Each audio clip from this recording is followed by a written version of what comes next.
At this point in her life, farm chores were a form of meditation. Tara moved easily from one task to another. She wasn't on autopilot exactly.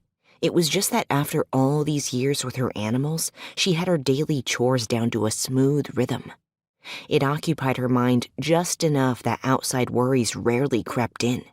That left her free to enjoy the little things, like the golden light of dawn and affectionate nuzzles from her milk cow. Tara ran her hand over her warm flank, leaning into the steady weight of her. It was a chilly morning, for Hawaii at least, and the little dairy cow sheltered her from the breeze that blew in off of the ocean. The growing calf eyed Tara warily for a minute before wedging herself in between them, competing for the affection of both.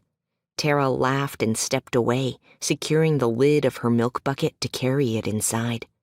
She double-checked the cow's water tank on her way out of the back pasture where she kept the cows and the sheep.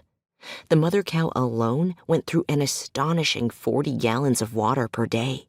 Thank goodness that it rained well over 100 inches a year in Pualena. They had pipes and hoses running everywhere, to and from the catchment tanks that were replenished nearly every night by the rains. Water bills were one thing that Tara didn't have to worry about. Affording feed this year? Well, that was another story, one that she was still trying to figure out. She closed the gate to the pasture and carried her pail of milk towards the house. The goat milk was already in the fridge.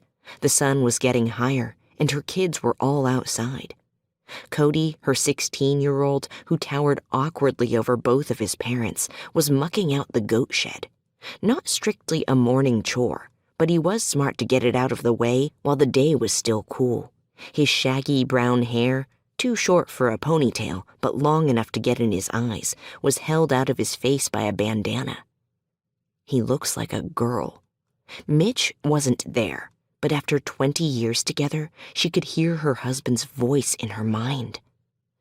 Tara frowned and shook her head slightly, trying to shake off the ugly remarks he'd been making more and more as Cody grew. He and Cody had been so close once, but in the past few years, maybe a decade now, if she really thought about it, Mitch had become increasingly critical. Things had gotten so bad that Cody hardly left his bedroom when his dad was home. Well, he's not home now, Tara thought grimly.